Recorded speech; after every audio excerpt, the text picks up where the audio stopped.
La sentencia del caso Trueba Arciniaga y otros contra México, emitida por la Corte Interamericana de Derechos Humanos, pone bajo la lupa el actuar de los cuerpos militares en tareas de seguridad pública y la insuficiencia del sistema de justicia militar para castigar adecuadamente las privaciones del derecho a la vida. Esta sentencia de la Corte Interamericana destaca la importancia de que el Estado mexicano debe reconocer su responsabilidad. En la década de 1990 se estableció un puesto de mando militar en el municipio de Baborigame, en el estado de Chihuahua, como una estrategia ante la violencia del narcotráfico. 2 días antes de los sucesos descritos, un contingente de 400 militares arribó a la zona para labores de combate al crimen organizado.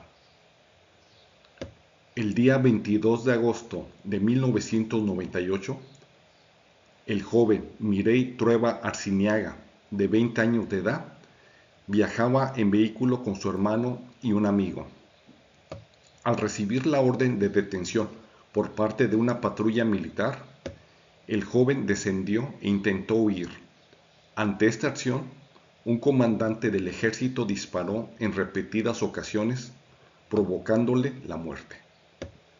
Se presentó denuncia por el delito de homicidio ante el Ministerio Público, quien confirmó la herida por arma de fuego en el cuerpo. Halló 11 castillos en el lugar de los hechos. El Ministerio Público tomó declaración al teniente coronel, quien ya había sido puesto a disposición del Ministerio Público Militar, en donde se inició una averiguación previa en esa jurisdicción militar. El proceso se llevó a cabo con los siguientes resultados. En primera instancia, el 22 de febrero del año 2000, un juez militar dictó sentencia de 8 años de prisión ordinaria e inhabilitación por homicidio. Presentada la apelación en enero del año 2001, el Supremo Tribunal Militar redujo la condena a 1 año y 11 meses. La sentencia quedó firme tras la resolución del recurso de apelación. En septiembre del año 2002, se suscribió un convenio entre la Secretaría de la Defensa Nacional y José Tomás Trueba Loera, otorgando un pago por daño moral y material por el homicidio.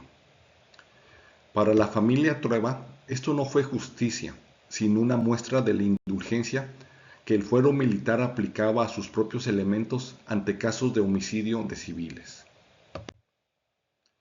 La estrategia jurídica de defensa fue primero en los tribunales mexicanos y posteriormente en el sistema interamericano. El 2 de agosto del año 2001 se presenta la petición inicial ante la Comisión Interamericana de Derechos Humanos. El 28 de abril del año 2018, el caso es remitido a la Corte Interamericana de Derechos Humanos. El 19 de octubre del año 2018, México presenta un acuerdo de solución amistosa reconociendo formalmente su responsabilidad internacional. El 27 de noviembre de 2018, la Corte Interamericana de Derechos Humanos emite su sentencia. En la sentencia se declaró responsable internacionalmente al Estado mexicano por la violación del derecho a la vida y la integridad personal de Mirey Trueba.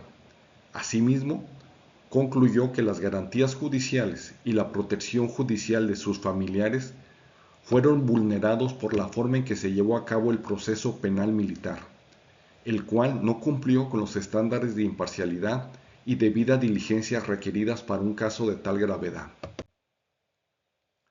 La sentencia de la Corte Interamericana de Derechos Humanos ordenó al Estado mexicano las siguientes medidas de reparación: llevar a cabo una investigación del caso penal de acuerdo a las circunstancias y criterios de la época. En medidas de rehabilitación, brindar la atención médica y psicológica que requieran las víctimas. En medidas de satisfacción y compensación social, proporcionar al señor Eleazar Eri Arciniaga los recursos para que los destine a generar un proyecto productivo de su elección, entregar los recursos para la compra de una vivienda a la señora Micaela Arciniaga Ceballos y para realizar las mejoras necesarias en la casa del señor Tomás Trueba Loera, proporcionar el apoyo alimentario a los padres de Mireille Trueba Arciniaga, realizar un acto público de reconocimiento de responsabilidad internacional donde el Estado admita su culpa y pida disculpas públicas a la familia. En estas medidas de reparaciones también la Corte Interamericana dictó garantías de no repetición con el fin de evitar que hechos similares se repitan en operativos militares. Para tal efecto se tienen que impartir cursos para las Fuerzas Armadas y agentes del Ministerio Público de la Federación sobre el uso de la fuerza pública, derechos humanos, investigación de ejecuciones extrajudiciales. También fue pagar las cantidades fijadas por daño moral, daño inmaterial y lucro cesante. El caso Trueba Arciniaga nos ofrece como hacer justicia frente al uso desproporcionado de la fuerza pública. Este representa una evolución en la relación de México con el sistema interamericano, dado que reconoció su responsabilidad. Si bien el dolor de una vida truncada a los 20 años es irreparable, el reconocimiento de la responsabilidad del Estado mexicano habilita una vía para que las víctimas encuentren sanación. Como bien indica el principio de justicia restaurativa, el Estado solo recupera su legitimidad cuando es capaz de mirar de frente a sus ciudadanos, pedir perdón y reformar sus estructuras para que el miedo nunca más sea respondido con balas. Te invito a que leas la sentencia, la cual la puedes descargar en la página web de la Corte Interamericana de Derechos Humanos con dirección www.corteidh.org.cr.